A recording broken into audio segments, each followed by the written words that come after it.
नमस्कार दोस्तों, मैं आपका दोस्त आशीष पुंडी और आपके अपने चैनल ESR इंग्लिश पे आपका स्वागत करता हूँ। आज हम नेक्स्ट स्टोरी को पढ़ेंगे, जो एक छोटी सी स्टोरी है गाइज़, और थोड़ी एक अच्छी सीख देने वाली स्टोरी है गाइज़। तो इसमें हम नए नए वर्ड्स को सीखेंगे और सेंटेंस किस तरीके से बना है उसको सीखेंगे। और यकीन मानिए गाइज़, ये इंग्लिश सीखने का बहुत आसान तरीका है। ठीक है, तो बने रहिए लास्ट तक, आगे बढ़ते हैं। ठीक है, द डंकी, इसका टाइटल क्या है, शीर्षक क्या है? The donkey and the grasshopper. देखिए, डंकी तो आपको पता ही होगा, डंकी गधे को बोलते हैं। एंड का मतलब और होता है। देखिए, ग्रास होपर, ये इसका क्या मतलब होता है? ग्रास होपर बोलते हैं टिड्ढे को। टिड्ढा देखा, टिड्ढा टिड्ढी वो बोलते हैं ना। आपने देखा हो जो जो खेती करते होंगे किसान लोग जो होते हैं, आपने अगर खेत में देखे हो तो ये खेत में मिलते हैं, हरे हरे कलर के होते हैं। इन्हें राम जी का घोड़ा भी बोलते हैं, आपने देखा हो। तो गांव साइड में इन्हें बोलते हैं राम जी का घोड़ा, लेकिन वैसे टिड्ढी ये होती है, टिड्ढी हरे हरे रंग के होते हैं ना। तो ये न्यार पे मिलते हैं, जो न्यार होता है ना, चारा जो होता है उस पे मिलते हैं ग्रास होपर। ठीक है, तो donkey and the grasshopper, गधा और टिड्ढी, है ना। A donkey saw some grasshopper and asked them.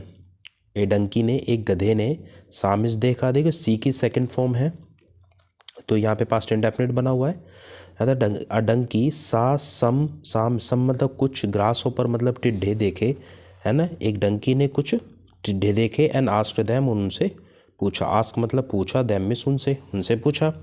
How come you have such a sweet voice. How, देखो, हाउ मिस कैसे, कम मिस लाते हो, यू हैव मतलब तुम लाते हो, सच मतलब such a sweet voice. Such a sweet voice का मतलब होता है इतनी मधुर आवाज़ तुम कैसे लाते हो, या तुम्हारे पास कैसे इतनी मधुर आवाज़ है। तो what do you eat, what माने क्या, डू यू ईट। अब एक चीज़ देखिए, व्हाट डू यू, डू का यूज़ यदि कहीं भी होता है, डू का और डज का, तो डू डज जो होते हैं ना, वो प्रेजेंट इंडेफिनिट में आते हैं। तो डू के साथ हमेशा फर्स्ट फॉर्म लगती है, तो डू के साथ यहाँ ईट लगा हुआ है। ठीक है, तो व्हाट डू यू ईट का मतलब है कि तुम क्या खाते हो। ठीक है, तो तुम क्या खाते हो। द ग्रास होपर, जो ग्रास होपर होता है मतलब जो टिड्डी होता है, वो सैड टू द डंकी, वो सैड मतलब कहता है, टू द डंकी गधे से कहता है, क्या कहता है, वी मिस हम, ईट मतलब खाते हैं, है ना। देखो, वी के साथ यहाँ पे ईट लगा हुआ है। एक चीज़ याद रखना, देखो, यदि सब्जेक्ट है, सब्जेक्ट के बाद में वर्ब लगी हुई है, या तो वर्ब में एस या ई एस लगा हो। यदि एस ई एस नहीं लगा है तो देखो, एस ई एस लगा हो या ना लगा हो, अगर वर्ब की फर्स्ट फॉर्म यूज़ हुई है, तो वर्ब की फर्स्ट फॉर्म वाला जो सेंटेंस होता है वो हमेशा प्रेजेंट इंडेफिनिट होता है। ठीक है, और अगर एस ई एस लग जाता तब भी इंडेफिनिट होता, लेकिन यहाँ पे आपका सिंगुलर सब्जेक्ट होना चाहिए था। तो we eat grass, we eat grass मतलब हम घास खाते हैं। अर्ली का मतलब सुबह, मतलब जल्दी। इन द मॉर्निंग का मतलब सुबह में, मतलब अर्ली इन द मॉर्निंग मतलब सुबह जल्दी जल्दी हम घास खाते हैं। This help us, this means ये है, हेल्प मतलब सहायता करता है। अस्मित हमारी, देखो दिस के साथ हेल्प लग रहा है और एस लग रहा है, ये प्रेजेंट इंडेफिनिट टेंस है। This help us in singing too, in singing का मतलब गाने में, टू का मतलब होता है भी, है ना। तो यह हमारी सहायता करता है गाने में भी, है ना। द नेक्स्ट डे, अगले दिन, the donkey too, donkey too का मतलब गधा भी, गधा भी, जहाँ टू का मतलब क्या होता है, भी, तो गधा भी, बिगन मतलब शुरू हो गया। देखो, बिगन लग रहा है, बिगिन की सेकंड फॉर्म है क्या है, सेकंड, बिगिन, BEGIN होता है, उसकी सेकंड फॉर्म लग रही है बिगैन, तो ये पास्ट इंडेफिनिट बना हुआ है ना। नेक्स्ट डे, अगले दिन, डंकी टू, डंकी मतलब ये सब्जेक्ट है, और वो शुरू हो गया, टू ईट, ईट ग्रास मतलब घास खाने में, इन द मॉर्निंग सुबह सुबह अपना।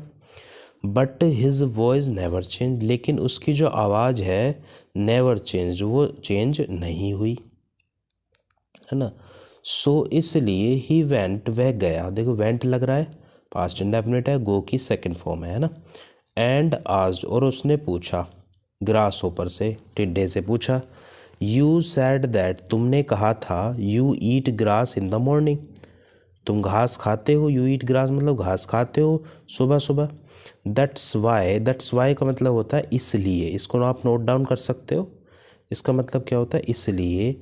You can sing so beautifully, you can sing का मतलब, कैन का मतलब सकते हो, सिंग मतलब गा, है ना। गा सकते हो। सो ब्यूटीफुली मतलब इतना सुंदर। आई एल्सो का तो मैं भी। एट, देखिए ईट की सेकंड फॉर्म होती है ATE, इसे एट बोलते हैं। और ये जब सेकंड फॉर्म लगती है, मैंने आपको बताया यदि डिड लगा हुआ है या डिड नॉट, डिड या सेकंड फॉर्म लगे तो पास्ट इंडेफिनिट होता है। तो यहाँ पे ना ये पास्ट इंडेफिनिट है ना। आई ऑल्सो एट, मैं खाता हूँ द सेम ग्रास, मैं भी वही घास खाता हूँ, लेकिन है ना। बट माई वॉइस, लेकिन मेरी जो आवाज़ है, did not change at all. At all का मतलब होता है बिल्कुल भी, एडवर्ब होता है ये। इसका मतलब क्या होता है? बिल्कुल भी। कल भी बताया था मैंने, कल की स्टोरी में। तो माई वॉइस, मेरी जो वॉइस है, डिड नॉट चेंज। डिड के साथ नोट लग रहा है, मैंने क्या बताया? पास्ट इंडेफिनिट है। पास्ट इंडेफिनिट कब होता है? यदि सेकंड फॉर्म लगी हो या डिड नॉट लगा हो, है ना। तो डिड नॉट चेंज, मेरी जो आवाज़ है वो चेंज नहीं हुई। द ग्रास होपर, बिल्कुल भी चेंज नहीं हुई।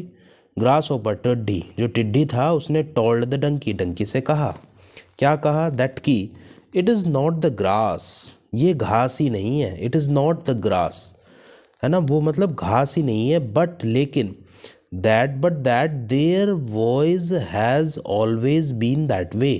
बट देयर वे मतलब उनकी आवाज़, हैज़ बीन ऑलवेज, है ना, मतलब हमेशा। दैट वे मतलब उसी तरह की रहेगी जैसी तुम्हारी आवाज़ है ना, आपकी आवाज़ जैसी है वैसी ही रहेगी। द डंकी, गधा, अंडरस्टूड, समझ गया, जो गधा था वो समझ गया। And went away, went away लग रहा है तो पास्ट इंडेफिनिट बनना है। वेंट का मतलब ये, यदि गो के साथ गो की सेकंड फॉर्म होती है वेंट। वेंट अवे और मतलब दूर चला गया। विद अ सैड फेस, मतलब मुंह लेकर, है ना, एक दुखी सा मुंह लेकर वो दूर चला गया। अच्छा, मोरल क्या मिलता है गाइज हमें? मोरल मिलता है कि बी हैप्पी, खुश रहो या खुश बने रहो। With what you have, with मतलब साथ में, वॉट यू हैव जो तुम्हारे पास है ना। वॉट माने जो, यू हैव मतलब जो तुम्हारे पास है, मतलब जो तुम्हारे पास है ना उसी में खुश रहो। पता है भगवान ने जो भी चीज़ किसी को दी है ना, वो ना उसको उसके काबिलियत के अकॉर्डिंग मिली है ना। आप जो आपके पास है ना, आप उसी में खुश रहो। और देखिए, प्रयत्न करना मत छोड़ो, प्रयास करना मत छोड़ो, प्रयास करो लेकिन सच्चा प्रयास करो। लेकिन जो आपको प्राकृतिक तौर पे दिए, जैसे आपको रंग दिया है, अगर आप काले हो, गोरे हो, तो आप उसमें मतलब अपने आप को कम मत समझो, है ना। या आप मतलब जो आपको जोनी मिली है, वो भी जो भी चीज़ है, ठीक है। Thank you guys. अगर आपको स्टोरी अच्छी लगी है ना, तो प्लीज़ लाइक ज़रूर करना, शेयर कीजिए, कमेंट कीजिए और सब्सक्राइब करना ना भूलें। Thank you guys.